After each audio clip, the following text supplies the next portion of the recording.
எனக்கு சுத்தமா உப்புமாவே பிடிக்காதுன்னு சொல்கிறவங்க உங்கள் வீட்டில் இருக்காங்களா? அப்போ நான் செய்கிற மாதிரி உப்புமா செஞ்சு கொடுத்து பாருங்கள். அதுக்கப்புறம் அவங்களோட ஃபேவரட் டிஷ்ஷாக உப்புமா மாறிடுங்க. வாங்க எப்படி செய்கிறதுன்னு பார்க்கலாம். ஒரு கடாயில் கொஞ்சமாக நெய் விட்டுக்கோங்க. இன்றைக்கி நான் உப்புமா செய்கிறதுக்கு 1 கப் ரவை எடுத்திருக்கேன். அதை சேர்த்து நல்லா வறுத்துக்கோங்க. ரவை வந்துட்டு கலர் மாறாத அளவுக்கு நல்லா வறுத்து எடுத்துக்கோங்க.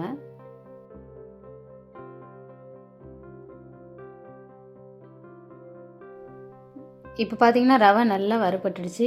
ரவை நம்ம போட்டதை விட அப்படியே ஒரு மாதிரி பொரிஞ்சு வந்திருக்குது பாருங்கள். இந்த மாதிரி நல்லா ரவையை வறுத்து எடுத்து தனியாக வச்சுக்கோங்க. இப்போ ஒரு கடாயில் கொஞ்சமாக எண்ணெய் விட்டுக்கோங்க. எண்ணெய் சூடானதுக்கு அப்புறமா கொஞ்சம் கடுகு போட்டுக்கோங்க. கடுகு பொரிய ஆரம்பிக்கும் போது 1 ஸ்பூன் அளவுக்கு கடலைப்பருப்பு போட்டுக்கோங்க. கடலைப்பருப்பு லைட்டாக செவந்ததுக்கு அப்புறமா ஒரு பச்சை மிளகாவை நான் கட் பண்ணி எடுத்து வச்சுருக்கேன். நீங்கள் ஒரு பச்சை மிளகாவை சேர்த்துக்கோங்க. அதுக்கப்புறம் சின்னதாக ஒரு துண்டு இஞ்சி நான் சீவி எடுத்து வச்சுருக்கேன், அதையும் சேர்த்துக்கோங்க. ஒரு கொத்து கருவேப்பிலை போட்டு நல்லா வதக்கிக்கோங்க. இப்போ இஞ்சியோட பச்சை ஸ்மெல்லாம் போகிற அளவுக்கு நம்ம நல்லா வதக்கிட்டோம். இப்போ கொஞ்சமாக பெருங்காயத்தூள் சேர்த்து லைட்டாக வதக்கி விட்டுக்கலாம்.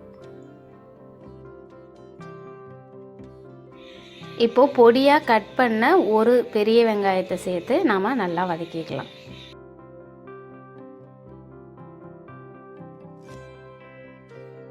இங்கே பாருங்கள், இந்த மாதிரி நல்லா வதங்கினதுக்கு அப்புறம் கட் பண்ணி வச்ச கேரட்டு கொஞ்சம் சேர்த்து அதையும் நல்லா வதக்கிக்கலாம்.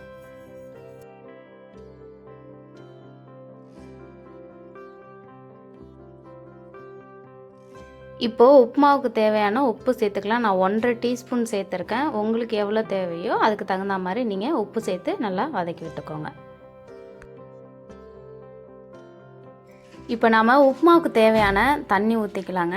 1க்கு 2 அதான் கணக்கு. நான் இந்த கப்பில் 1 கப்பு ரவை எடுத்திருக்கேன், அதனால் 2 கப்பு தண்ணி ஊற்றிக்கிறேன். நீங்கள் எந்த கப்பில் எடுக்கிறீங்களோ அதே கப்லேயே 1க்கு 2 தண்ணி விட்டுக்கோங்க.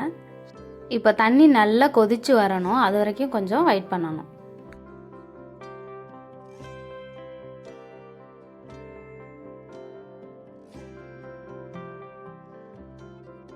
இப்போ தண்ணி நல்லா கொதித்து வந்துருச்சு பாருங்கள். இப்போ நம்ம வறுத்து எடுத்து வச்சுருக்கோம் இல்லைங்களா, அந்த ரவையை சேர்த்து நல்லா கைவிடாமல் கிளறி விட்டுக்கலாம்.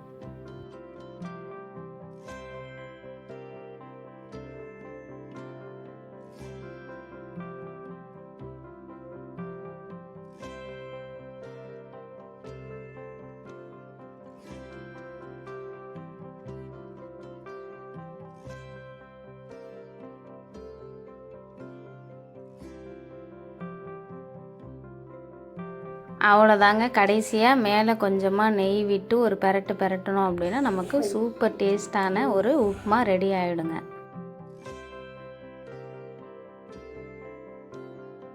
அவ்வளோதாங்க, நமக்கு சூப்பரான உப்புமா ரெடி ஆகிடுச்சு. நீங்களும் வீட்டில் ட்ரை பண்ணி பார்த்துட்டு டேஸ்ட் எப்படி வந்துச்சுன்ட்டு கமெண்ட் பண்ணுங்கள். உங்கள் ஃப்ரெண்ட்ஸ் அண்ட் ஃபேமிலிக்கு ஷேர் பண்ணுங்கள். Thank you so much.